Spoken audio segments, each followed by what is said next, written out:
예수님께서 이 땅에서 3년 동안 공생애를 이루시면서 우리에게 보여주셨던 사역과 이적 중에 가장 많은 부분을 차지하는 것이 있다면 바로 병고침의 사역이십니다. 이 병고침의 역사는 예수님이 직접 사역하셨던 2000년 전 팔레스타인 지역뿐만 아니라 지금 이 순간 우리의 삶의 현장에도 여전히 계속 일어나고 있습니다. 그렇기 때문에 이 치유의 사역은 굉장히 참 중요한 사역 중에 하나입니다. 이런 치유와 병고침의 역사들이 그래서 일어날 때마다 우리는 왜 주님이 이 치유의 기적들을 우리 가운데 허락하셨는가, 그것을 제대로 알고 받아야 됩니다. 이걸 알지 못하고 받기만 하면 주님이 원하지 않으시는 방향으로 잘못 갈 수가 있어요. 예수님의 병고침의 사역은 예수님께서 이루시고자 했던 구원의 사역과 연관된 특별한 목적과 의미를 담고 있습니다. 그러니까 병고침 자체가 의미가 아니라 이것을 통하여 하나님이 이루시고자 하는 목적이 있으셨다라는 거예요. 이것을 우리가 잘 알고 가야 됩니다. 이거 알지 못하면 병고침 자체에 너무 많은 것을 기대해서 매달리게 될 수밖에 없어요. 그래서 모든 신앙생활의 전부가 병고침 받는 것이다라고 생각하면 이거 참 큰일 난단 말이에요. 근데 한국교회가 여기에 몰두한 적이 있었습니다. 60년대 말 70년대에 교회가 참 부흥이 됐던 그 시절 아닙니까? 그때에 교회, 이거는 병고침의 역사가 있어야 교회다, 진짜 교회는 병고침이 있다, 뭐 이런 식으로 아주 극단적으로 얘기하면서 병고침의 역사, 이 병고침 신유사역이라고 그러죠. 신유사역에만 이렇게 집중하며 나갔던 적이 있었습니다. 그리고 이 신유가 일어나지 않으면 교회가 아니다 라고까지 했던 것, 이거 참 어리석고 잘못된 생각입니다. 모든 신앙의 척도는 병고침은 아닙니다. 그죠? 병고침의 역사는 주님이 의도하신 그 목적과 뜻을 이루기 위한 도구여 수단입니다. 그러니까 병고침이 일어나는 것은 하나님의 어떤 목적을 가르쳐 주시기 위함이요, 병고침이 혹시 안 일어난다면 이미 그 목적이 이루어져 있기 때문에, 주님이 원하시는 목적이 이미 이루어져 있기 때문에 안 고쳐 주실 수도 있더라는 겁니다. 그러니까 병고침을 받았다고 해서 자랑할 것이 없고 못 받았다고 해서 위축될 것이 없습니다. 중요한 것은 주님의 뜻과 목적이 무엇인지를 알아야 합니다. 그러면 주님의 뜻과 목적이 과연 무엇일까요? 병고침을 통하여 우리에게 가르쳐 주시고자 하는, 오늘 본문이 그것을 가르쳐 줍니다. 특별히 베드로의 장모의 열병을 고쳐주신 이 이야기를 통하여 예수님은 이 땅에 예수님이 보여주시고자 했던 모든 병고침의 사역의 목적과 의미가 무엇인지를 아주 자세히 오늘 가르쳐 주고 계십니다. 첫 번째 의미가 있습니다. 예수님의 병고침의 목적, 그것은 바로 우리로 하여금 참된 해방을 경험케 하시기 위함입니다. 한번 따르겠습니다. 우리로 하여금 해방을 경험케 하시기 위함이다. 해방 중에서도 진짜 참된 경험, 참된 해방, 이거 경험케 하시려고. 오늘 보면 14절 15절 한번 보세요. 우리 같이 읽었지만 다시 한번 합독하기를 원합니다. 8장 14절 15절 말씀 같이 합독하겠습니다. 예수께서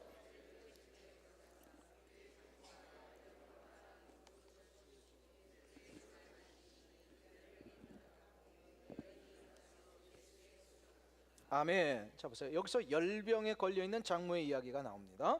열병이라는 것은 예나 지금이라 매우 중하고 위험한 병입니다. 지금은 그래도 항생제가 많이 발달해서 그렇지만 그 옛날에는 열병 걸리면 어떻게 됐죠? 그냥 죽는 거였습니다. 베드로의 장모가 열병에 걸려서 지금 알아 누웠다라고 하는 표현은 그만큼 위중한 상태에 있었다라는 것입니다. 이 상황에서 예수님이 베드로의 장모를 찾아가셔서 그 손을 잡아주시고 일으키실 때에 그 병이 어떻게 됐다 그랬어요? 떠나갔다, 열병이 떠나갔다라고 이야기를 합니다. 여기서 열병이 떠나갔다라고 하는 이 표현이 원래 성경의 원어적인 표현으로 보면 굉장히 어려운 단어인데요, 아피에미라고 하는 단어를 썼어요. 이것은 묶여있던 상태에서 자유로워졌다라고 하는 의미로서의 단어가 아피엠입니다. 즉 열병이 베드로의 장모에게서 떠나갔다라고 하는 것은 열병에 묶여있던 베드로의 장모가 그 열병으로부터 자유로워졌다, 그 얘기예요. 이것은 무엇을 의미하냐면 병고침의 목적이 무엇인지를 가르쳐 주시는 단어입니다. 예수님의 병고침의 의미와 목적이 바로 우리로 하여금 자유가 무엇인지를 가르쳐 주시는 거예요. 해방이 무엇인지를 지금 맛보라는 겁니다. 맛보는 거예요. 자유가 무엇인지를 맛보아 하는 겁니다. 병과 고통, 절망과 탄식, 이 모든 것은 무엇으로부터 원래 왔습니까? 죄로부터 왔습니다. 죄가 이 세상에 들어온 순간부터 우리에게 육체의 질병이 시작이 됐고 마음의 상처와 아픔들이 일어났습니다. 죄가 없었으면 이런 것들 때문에 우리가 갇혀 살지 않아도 되는데, 죄가 이 세상에 들어옴으로 인하여서 이 모든 육체의 질병, 곧 죄 때문에 일어나는 모든 고통과 아픔들, 질병과 상처들, 열등감들, 분노와 정말로 내 마음속에 해결되지 않은 모든 아픔들 뿐만 아니라 육체적인 거 있잖아요. 이 모든 것이요, 죄가 들어옴으로 우리를, 이 모든 죄의 결과들이 확 우리를 묶어버렸다라는 거예요. 가두어버렸다라는 거예요. 그런데 주님께서 이 질병과 상처들을 고쳐주셨다라고 하는 것은 뭐냐면 바로 이렇게 묶여져 있고 갇혀져 있던 우리의 상태를 해방시켜 주셨다라는 겁니다. 죄의 결과인 육체의 고통, 병, 질병, 마음의 상처들, 이걸 해방시켜 주셨어요. 그리고 이 육체로부터 갇혀 있는 이것을 해방시켜 주시고 자유케 해 주신 것은 여기서 끝나는 게 아니라 더 궁극적인 목적이 있으셨습니다. 그게 바로 뭐냐면 진정한 자유와 진정한 해방이 무엇인지를 가르쳐 주시기 위함입니다. 단순히 육체의 질병으로부터의 자유가 아니라 그냥 그 자유를 맛보면 어떻습니까? 몸이 아팠다, 몸에 그냥 그 심한 중병이 있었다가 이거 고침을 받았잖아요. 그럼 어떤 일이 일어납니까? 자유롭잖아요. 기쁘잖아요. 해방감이 있잖아요. 근데 이것은요, 일시적인 해방감이라는 거예요. 그냥 맛보는 거예요. 더 궁극적인 해방, 더 궁극적인 자유를 알게 하시기 위한 하나의 도구에 불과했다라는 거예요. 그 궁극적인 해방이 뭘까요? 우리를 묶어 놓았던 궁극적인 그 원인, 죄로부터의 해방이 얼마나 좋은 것인지를 가르쳐 주시는 거예요. 육체의 이 아픔을 가지고 있다, 이거 해방돼도 그렇게 좋은데 하물며 내 인생을 묶어놓고 내 영원한 삶을 가둬버렸던 이 죄, 사단 마귀의 권세로부터 우리를 해방시키시고 자유케 하시는 이 놀라운 하나님의 역사가 얼마나 감격스러운 것인가. 그걸 한마디로 뭐라 그래요? 구원이라 그래요. 구원이라고. 구원의 이 감격이 얼마나 놀라운 것인가, 이거를 가르쳐 주시기 위하여서요, 육체의 질병들을 미리 맛보게 하신 거예요. 그리고 거기서 해방케 하신 거예요. 그러니까는 육체의 질병으로부터 해방되는 것은 궁극적인 것을 위한 그림일 뿐입니다. 네, 그림이 중요해요? 궁극적인 실체가 중요해요? 잘 이해가 안 되세요? 좀 쉬운 얘기를 할게요. 어린 아이가 있습니다. 그리고 어머니가 있습니다. 이 아이가 맨날 놀기만 하고 책도 안 읽고 공부를 안 해요. 그래서 책 읽는 습관을 주기 위해서 어머니가 아이한테 한 가지 방법을 고안해냈어요. 얘야, 이리 와라. 내가 1불 줄게. 1불 먼저 받아. 애가 좋았습니다. 영문도 모르고 엄마가 그냥 전에 같으면 1불이 아니라 그냥 1전도 안 주던 엄마가 말이에요, 1불을 막 주니까 애가 놀라면서 이게 웬 떡이냐 이러면서. 그런데 이거 받으려면 한 가지 조건이 있다. 이번 주에 책 한 권을 끝내서 꼭 읽도록 해라.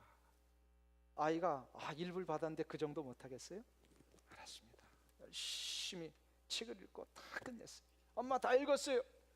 그러니까 그 다음 주에 또 엄마가 1불을 주면서 이거 1불 줄 테니까 이번 주에도 책 한 권 읽어라.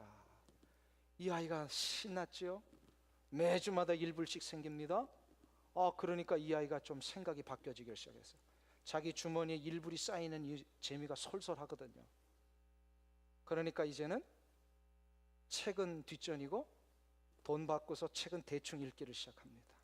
내용도 모르고 그냥 파악도 안 하고 그냥 넘어갑니다. 그리고 맨날 돈만 쌓이는 것에 기쁨을 얻습니다. 엄마의 의도는 뭐예요? 그 어머니의 의도는 뭐예요? 목적이 뭐예요? 아이의 주머니에 돈 쌓아주는 거예요? 아닙니다. 아이가 제대로 독서의 습관을 가지고 책을 읽고 공부하는 아이로 되기를 원하는 거예요.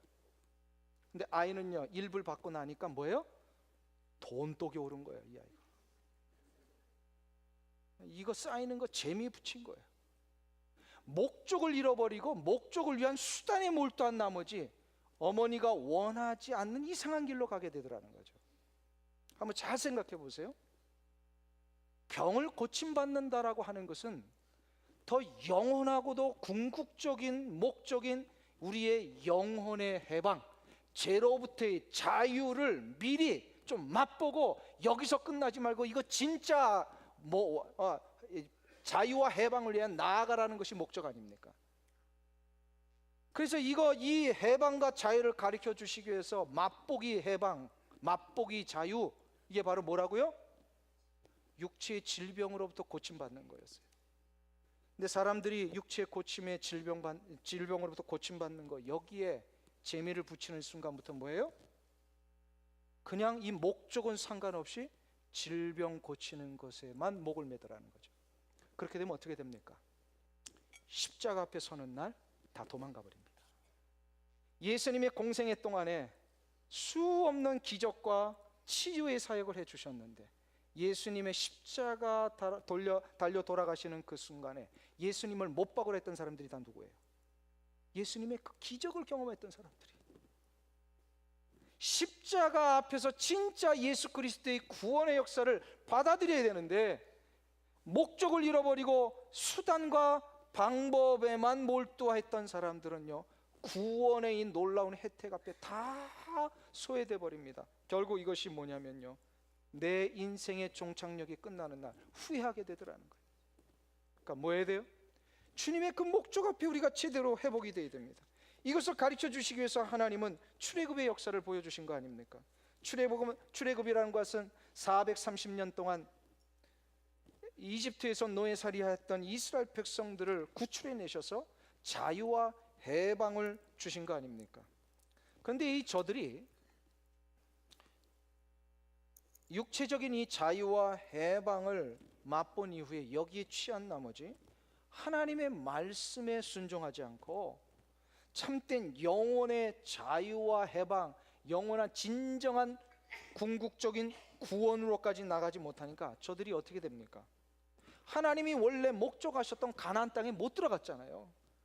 출애굽했던 모든 백성들 다 못 들어갔습니다. 여호수아 갈렙 빼고는. 그 다음 세대들만 들어갔잖아요. 왜 광야에서 죽었을까요?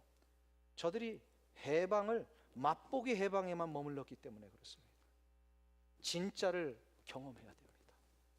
중요한 것은 이 세상에서 몇십 년 자유와 해방을 얻고 사는 것이 아니라 이 세상 끝나는 날 영원토록 참된 자유와 해방을 누리며 살 수 있게 되느냐, 이게 중요한 거예요. 한번 생각해 보세요. 암병이 정말로 예수 그리스도의 은총 가운데 우리가 나았다고 보겠습니다. 그런데 그 나음을 받은 사람이 어떻습니까? 10년, 20년 연장은 될 수 있지만 그분도 어떻게 되며 궁극적으로는 이 세상 떠날 수밖에 없잖아요. 이 세상 떠나는 날 그가 치유함은 받았지만 예수를 진정으로 받아들이지 않았다면 어떻게 됩니까? 치유함을 받아도 예수 안 믿는 사람들이 있어요.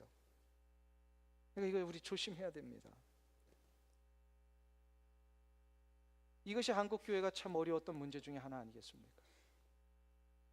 근데 한번 보세요. 육체의 질병과 아픔으로부터 해방된다고 한들 영원한 해방과 자유를 진짜로 보장받지 못하면 그 인생은 정말로 불쌍한 인생이 될 수밖에 없습니다. 육체의 자유가 결코 마음의 자유를 보장하지 못합니다. 마음의 자유는 영혼의 문제가 해결되어야만 이루어질 수가 있습니다. 육체의 자유와 해방은 순간적이고 일시적인 것입니다. 그러나 영혼의 자유와 해방은 영원한 것입니다. 그러니까 조금만 지혜롭고 조금만 생각할 줄 아는 사람이라면 무엇을 위하여 우리가 살아야 될지 그 판단이 되게 있습니다. 육체의 치료는 그래서요, 영혼의 자유와 해방을 기대하며 그것을 사모하라고 주신 도구입니다. 거기에 목매어 살지 말라는 거예요. 그래서 육체의 자유함을 얻은 자는 구원의 자유함을 위하여 나아갈 것이요, 만일에 육체의 자유함, 내가 예수를 믿어 구원에 이르렀는데도 왜 나에게는 이 병 고침의 역사를 안 주실까? 라고 하시는 분들 실망할 필요가 없는 거예요. 이미 더 높은 차원의 자유와 해방을 맛보고 누리고 있기에 하나님은 그 다른 낮은 차원의 것들에 대하여서 우리가 안 주셔도 된다라고 생각하신 거예요. 그러니까 병 고침 받은 분들이 자랑할 게 없고요, 병 고침 받지 못한 분들이 위축될 게 없습니다. 우리는 무엇으로 판단한다고요? 무엇으로 평가한다고요? 영혼의 구원함을 받았느냐 이 말입니다. 그러면 이상하죠? 요즘도 신유의 은사가 일어나고 병 고침의 은사가 막 일어나는 곳들이 있습니다. 어떤 곳에서 그게 더 많이 일어날까요? 선교지를 가보면 많이 일어납니다. 왜 그럴까요? 물론 우리가 살고 있는 이 땅에서도 하나님이 필요하시면 병 고침의 역사를 주십니다. 근데 왜 선교지에서 유독 하나님을 알지도 못하는 사람들인데 그들에게 이 병 고침의 역사가 많이 일어날까요? 지금까지 한 설명 때문에 그런 거예요. 한번 보세요. 영혼의 궁극적인 자유와 해방이 그 사람에게 필요하면 필요할수록 이것을 알려주시기 위해서 맛보기로 그 병 고침의 역사를 허락하신 거라는 거죠. 그렇기 때문에 영혼의 치료가 이루어져 있는 한 우리는 육체의 치료가 이루어진 것에 대하여서 자랑할 것이 없고, 육체의 치료가 안 이루어진 것에 대해서 주눅들 필요가 없습니다. 요즘 병 고치는 자나 병 고침을 받는 자나 참 자랑하는 시대가 되었습니다. 조심해야 됩니다. 요즘 신유의 역사가 일어난다고 하면요, 너도 나도 몰려다니는 사람들이 있습니다. 이보다 더 어리석은 일이 없어요. 신유의 역사, 곧 병 고침의 역사는 참된 해방을 위한 그림에 불과합니다. 그림이 중요한 게 아니죠. 실체가 중요합니다. 실체는 바로 영원한 해방입니다. 이 영원한 해방을 사모하고 사는 한 우리는 이미 모두가 치유의 단계를 넘어서서 누리는 자들입니다.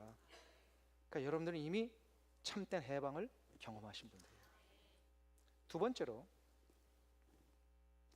예수님의 치유는 우리로 하여금 사명을 회복해 하는 이런 목적이 있으십니다. 한번 따겠습니다. 우리로 하여금 사명을 회복해 하신다.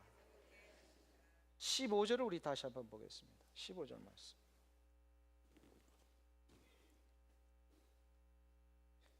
우리 15절 다시 한번 합독하겠습니다. 그의 손을 만지시니 열병이 떠나가고 여인이 일어나서 예수께 수종 들더라. 아멘. 병고침을 통해서 해방과 자유를 맛본 이 베드로의 장모가 지금 일어나서 예수님을 수종 들기 시작했다라고 나와 있습니다. 여기서 수종 들었다라고 하는 표현이 무슨 뜻입니까? 자신의 병을 고쳐주신 예수님께 너무 고마워가지고 멋지게 한번 대접했다, 그런 뜻일까요? 이게 그런 뜻이 아니에요. 수종이라고 하는 것은, 수종 들다라고 하는 이 디아코네오라고 하는 헬라어는 무슨 뜻이냐면 주인 옆에서, 주인이 앉아있는 테이블 옆에서요, 하인이 늘 주인이 무엇을 얘기하든지 간에 레디한 다음에 말씀하시는 대로 내가 순종하며 그거대로 섬기며 따르겠습니다 라고 하는 자세에, 이게 바로 수종 드는 겁니다. 후에 이 디아코네오라고 하는 수종 들다라고 하는 단어를 초대 기독교회들은 어떻게 이것을 사용했냐면, 교회 안에 집사들이나 감독들이 직분을 맡아 주님의 몸된 교회를 섬길 때에 사용됐던 섬김의 단어, 그게 바로 디아코네오, 이게 바로 수종들다라고 하는 단어로 쓰게 됩니다. 그래서 이것을 나중에 영어 성경은 이 단어를 뭐라고 하면 미니스터라고 얘기를 합니다. 미니스터. 미국에 오면은 목사를 미니스터라고 부릅니다. 파스터라고도 부르지만 공식 직함이 미니스터예요. 미니스터라고 하는 것은 무슨 뜻이라고요? 예수님을 수종드는 겁니다. 예수님이 말씀하시는 대로 무엇이든지 거기에 순종하며 따르며 섬기는 것, 이게 바로 수종드는 것입니다. 베드로의 장모는 열병 때문에 누워 있었습니다. 누워 있었다라고 하는 것은 아무것도 할 수 없었다라는 것입니다. 아까 말씀드렸습니다만 그 당시에는 지금같이 열병의 문제를 해결할 그 의학적인 기술이 없었습니다. 그래서 열병에 걸리면 무조건 죽는 거였습니다. 인간적으로 보면 베드로의 장모는 모든 것이 끝난 상황이었어요. 더 이상 소망이 없었습니다. 비전도 없었습니다. 이제 세상 떠날 날만 기다리고 있었던 아주 무기력한 상태 그 자체였습니다. 그런데 이러한 무기력하고 아무것도 할 수 없는 베드로의 장모에게 예수님이 손을 내미시며 그 손을 터치하시는 순간 무기력하고 무의미했던 인생이 새로운 힘과 능력을 소유하게 되었다라는 거예요. 그리고 여기서 끝나지 아니하고 육체의 힘을 얻어 능력이 발휘되었을 뿐만 아니라 그 인생 자체가 무엇을 위해 살아야 될지를 깨닫고 주님을 수종드는 인생이 되었다라는 거예요. 예수님의 치유는 그 인생의 가치관과 삶의 방향을 바꿔놓습니다. 왜 그런지 아세요? 예수님의 치유는 예수님의 생명의 능력이 그 사람에게 들어가는 것이기 때문에 그렇습니다. 예수님의 생명의 능력이 어떤 능력입니까? 예수님의 생명의 능력은 우리 인생을 살리는 능력이요, 우리 인생을 바꾸시는 능력이요, 예수님의 생명의 능력, 우리 인생의 방향까지도 결정하시는 능력.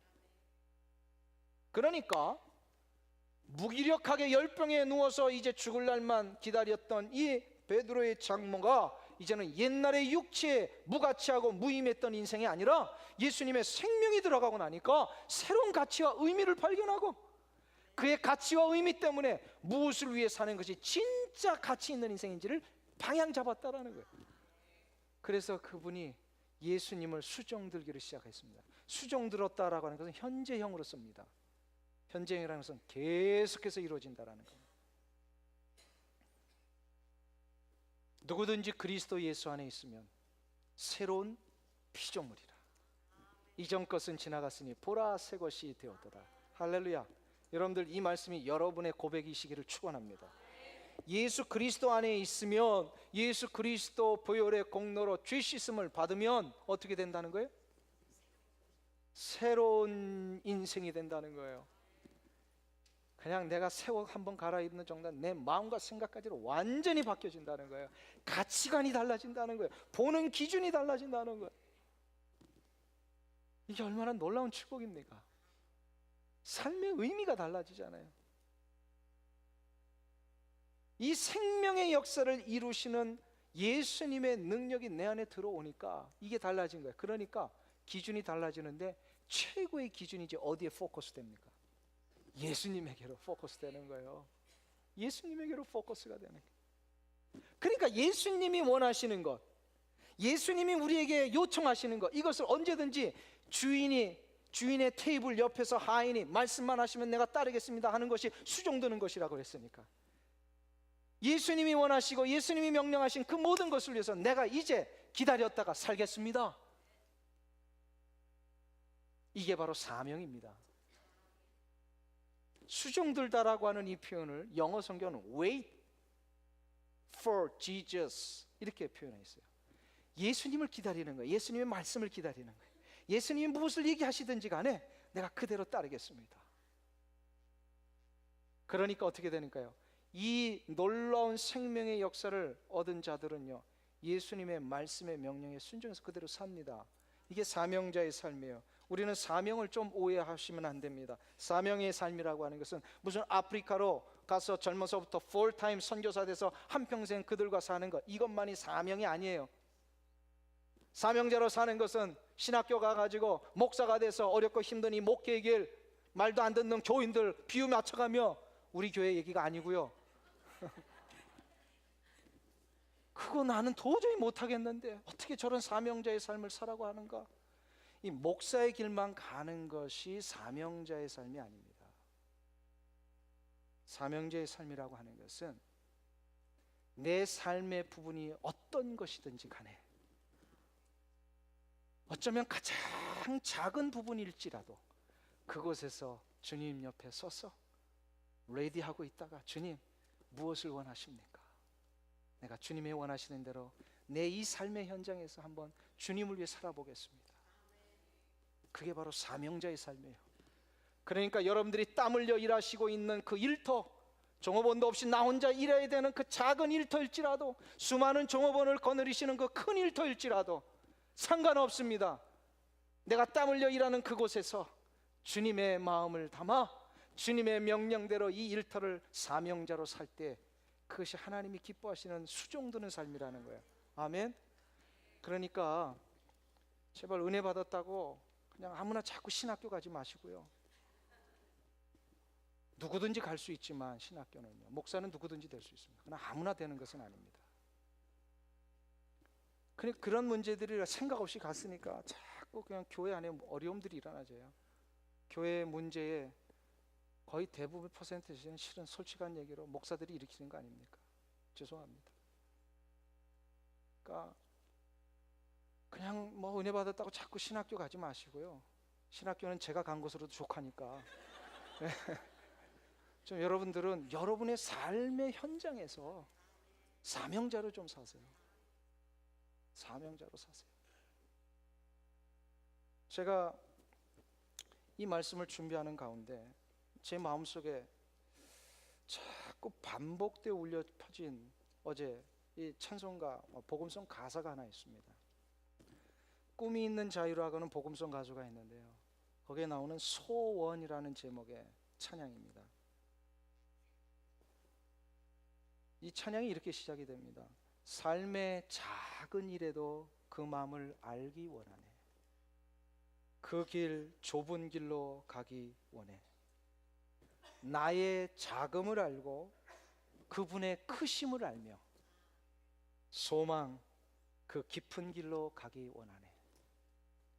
저 높이 솟은 산이 되기보다는 여기 오름직한 동산이 되기를, 내 가는 길만 비추기보다는 누군가의 길을 비춰준다면 내가 노래하듯이 또 내가 얘기를 하듯이 살 길, 난 그렇게 죽기 원하네. 이 가사를 듣는데요, 가슴이 뭉클뭉클 하더라고요. 우리는 잘못 생각하면요, 남들이 딱 보기에 입이 쫙 벌려질 정도의 그 엄청난 산과 같은 사역 한번 딱 이루고 하나님 앞에 부름받으면 얼마나 좋을까, 막 이런 막 생각들이 있잖아요.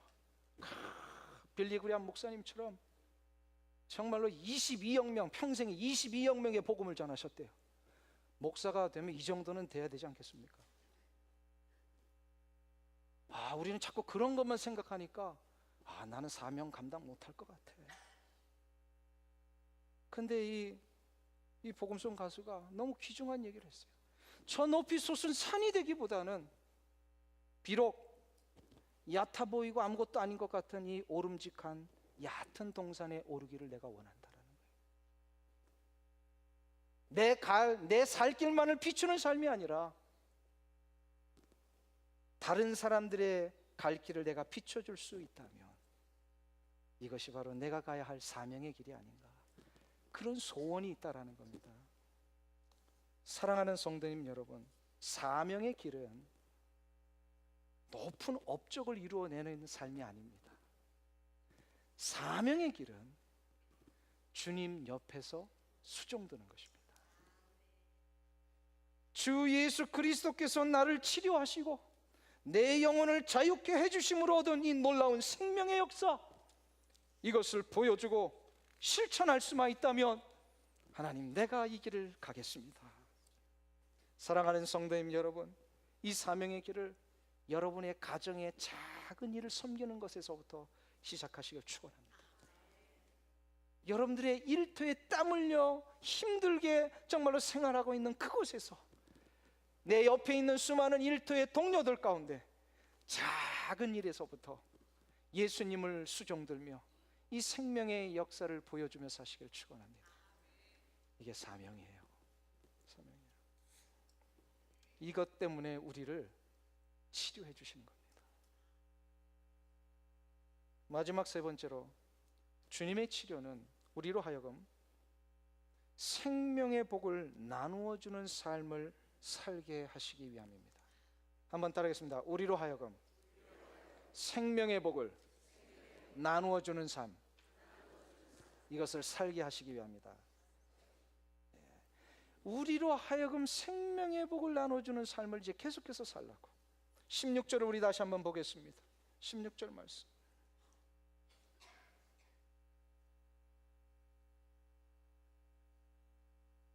우리 같이 한 목소리 읽겠습니다. 저물매 사람들이 귀신 들린 자를 많이 데리고 예수께 오거늘 예수께서 말씀으로 귀신들을 쫓아내시고 병든 자를 다 고치시니. 아멘.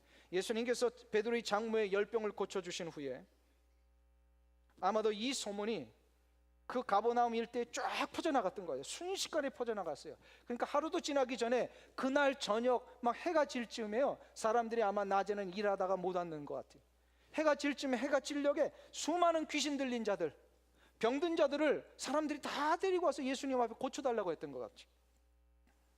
여기 오늘 본문에 보면은요, 예수님께서 병든 자를 다 고치시니 이렇게 말씀하십니다.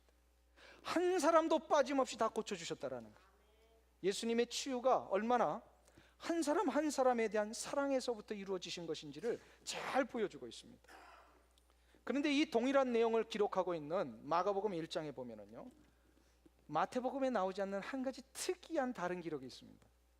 그게 바로 뭐냐면, 이 치유의 사역이, 베드로의 장모를 고쳐주신 이후에 수많은 사람들을 치유해주는 이 사역이 어디서 이루어졌는지가 나옵니다.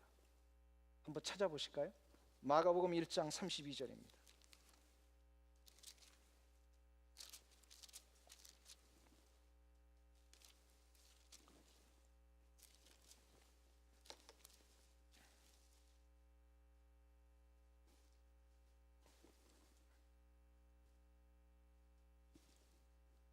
마가복음 1장 32절, 33절 두 절인데요, 우리 54페이지 같이 한 목소리 읽겠습니다. 저물매 사람들이 해질 때 모든 병자와 귀신 들린 자를 예수께 데려오니 온 동네가 문 앞에 모였더라. 할렐루야. 잘 보세요. 여기서 온 동네 사람들이 어디 앞에 모였다고요? 왜 문 앞에 모였을까요? 그 문 안에 계시는 예수님한테 병 고침 받으려고. 이 문이 누구네 문이에요? 예? 누구네 문이에요? 베드로 장모의 집, 그러니까 베드로의 집입니다. 베드로 장모를 모시고 아마 있었던 것 같아요. 베드로의 집 문 앞에 이 놀라운 은혜의 역사들이 막 시작되고 있었다라는 겁니다. 왜 마가는 이 부분을 의도적으로 기록한 것일까요? 그것은 바로 예수님의 치유의 역사가 목적하고 계시는 세 번째 이유를 가르쳐 주기 위함입니다. 예수님의 병고침의 역사가 일어나는 곳에는 생명의 복을 나누어 주는 장소로 바뀌어지게 된다는 거예요. 이게 축복이 이루어진다는 거예요. 장모가 예수님을 통해 치유함을 받자 베드로의 집은 각종 병든 자들이 치유함을 받는 치유의 병원이 되었습니다. 생명의 역사를 확인하는 믿음의 집이 되었고, 복음의 선교의 문이 열리는 베델이 되었습니다. 한마디로 뭐예요? 영적인 축복의 장소가 되었다는 거예요. 베드로의 가정 때문에 가버나움이라고 하는 그 동네가 복을 받은 겁니다. 이것이 실은 이 시대를 살고 있는 우리의 교회들의 모습이어야 하고, 우리 교회 안에 속하여 있는 성도들, 가정들의 모습이어야 될 줄 믿습니다. 교회에 속한 모든 성도들의 가정이 정말로 생명의 복을 나누는 주는 장소만 될 수 있다면, 그 놀라운 하나님의 은혜의 역사가 얼마나 넘쳐나겠습니까? 내 집에 들어왔던 모든 사람들, 근심하고 고통 가운데 외로워서 왔던 사람들이 나갈 때는 기쁨을 얻고 나가고요. 나의 말 한마디 때문에 위로를 얻고 예수님을 만나고 나갈 수 있다면, 그것이 바로 베드로의 집의 축복입니다. 이게 바로 우리 교회 안에 이루어져야 될 줄로 믿습니다. 세상에 지치고 상한 모든 심령들이 교회 안에 들어왔다가 예배 가운데 하나님을 만나 회복이 되어 치유함을 받아 나갈 때는 세상을 이기고 능력의 자들로 다 변화되어 나갈 수 있다면, 이것이 바로 베드로의 집이요 하나님의 집입니다. 초대교회 성도들은 이런 일들 때문에 세상을 이기며 나갔습니다.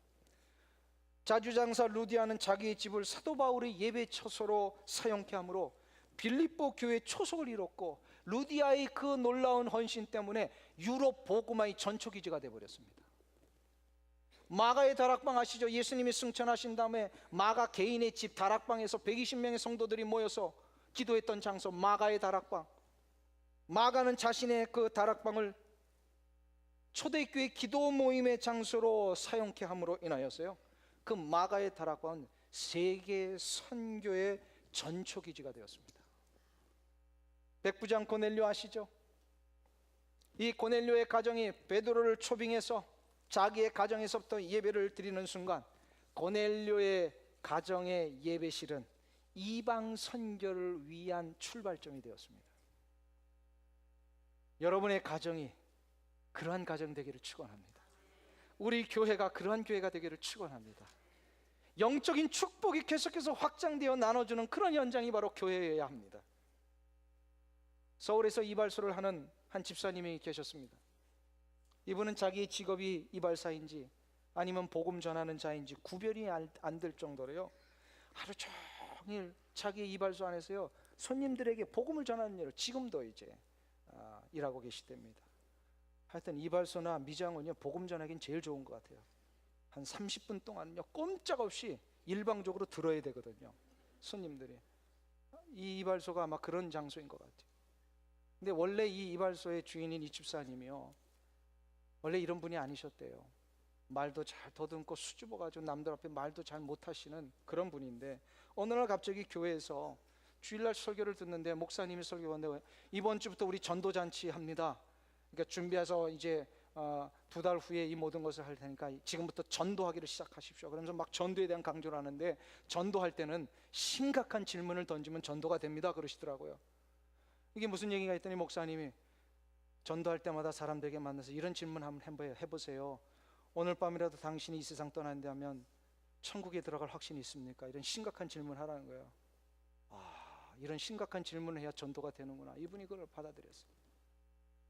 그래서 그날부터 이발소에서 이제 머리를 깎으며 이발할 때 사람들한테 이 말을 좀 해야 되는데, 워낙 이 수줍은 성격이라요, 이분이요 말을 못 하시는 거예요. 손님을 보내고 또 보내고, 다음 손님은 해야지. 굳게 마음을 먹었다가 용기가 안 나가지고 머리를 다 깎았는데, 이분이 이제 곧 가게 생겼어요. 면도하는 것만 남았는데. 그래가지고 저 면도칼을 쓱쓱쓱 갈아가지고 면도를 하기 시작하기 전에 손님에게 물었습니다. 근데 목사님 했던 그 어려운 이야기가 잘 기억이 안 나가지고 그냥 아주 간단한 문장으로, 당신 죽을 준비가 되어 있습니까? 그러니까요, 면도하려고 했더니 손님이요 파랗게 질리면서 부들부들 떨더래요. 뭐 이제 간증에서 나온 실화니까. 근데 참 놀라운 역사였어요. 이분이요, 그리고 이제 손님이 막 부들부들 떨고 그냥 막 도망쳐 나갔는데, 몇 주 후에 그 손님이요 자기 섬기는 교회에 등록을 했더래요. 그래서 이분이 너무너무 놀란 거예요. 나 같은 사람의 이 전도를 하나님이 사용해서 이렇게 전도가 이루어지게 하시는구나. 그래서 용기 백배한 거예요. 그 다음부터는 면도칼 들고 죽을 준비가 되어 있습니까? 협박인지 전도인지. 이분이요, 그 이후로는요 자기의 그 이발소를요 복음을 전하는 장소로, 예수님을 전하는 장소로, 하루 종일 손님들에게 그것을 전하는 그런 일로 지금까지도 오고 있답니다. 저는 분명히 확신합니다. 주님을 통해 영혼의 치료함을 받아서 참된 해방과 자유함을 얻은 것이 진짜라면, 그는 분명히 자신의 삶의 현장을 생명의 축복을 나누어 주는 현장이 되게 하는 것입니다. 사랑하는 성도님 여러분, 여러분은 이미 영혼의 치료함을 받으셨습니까? 더 쉽게 말하면 여러분 구원 받으셨습니까? 그 구원 받은 것이 진짜라면, 그래서 그 구원 때문에 여러분의 영혼의 해방과 자유를 진정으로 경험하셨다면, 여러분의 삶의 현장은 이 축복의 현장을 나누는, 축복의 생명의 능력의 역사들을 나누는 그러한 현장이 될 줄로 믿습니다. 그리하여 우리 교회 안에 이 루디아와 같은 귀한 가정들이 일어나기를 축원합니다. 우리 교회 안에 동산 모임 속에 마가의 다락방 같은 기도의 현장들이 일어나기를 축원합니다. 우리의 직장의 현장에 고넬료의 가정과 같이 예배의 장소로 바뀌어져서 모두가 다 이 예배 때문에 새 생명의 축복을 누리며 하나님을 만나는 귀한 생명의 능력들이 일어나시기를 축원합니다. 이것이 될 때에 우리의 일터와 직장과 우리의 가정과 이웃은 분명히 우리가 받은 복 때문에 저들도 복받게 됩니다. 사랑하는 성도님, 이 귀한 은혜의 역사로 함께 나아가시기를 축원합니다. 기도하겠습니다. 하나님 감사합니다. 우리의 육체의 문제를 해결해 주신 것도 감사하온데 영원한 해방, 저 궁극적인 자유함을 주시기 위하여서 죄의 문제로부터 우리를 해방시켜 주시고 우리를 구원케 해주시니 감사합니다. 사랑하는 성도님, 모든 한 분 한 분들이 이 놀라운 참된 해방과 자유함을 누리며 이제 자신의 것으로만 여기지 아니하고 이것을 누리지 못하는 수많은 세상의 사람들에게 전하며 보여주며 나눠줄 수 있는 놀라운 은총들이 일어나게 하여 주시옵소서. 그리하여 예수 때문에 우리의 인생을 살게 하시고 예수님 때문에 우리의 인생을 바꾸게 하시고 예수님을 위하여 한평생 수종 들며 사는 사랑하는 모든 성도들 다 되게 하여 주시옵소서. 예수님의 이름으로 기도하옵나이다. 아멘.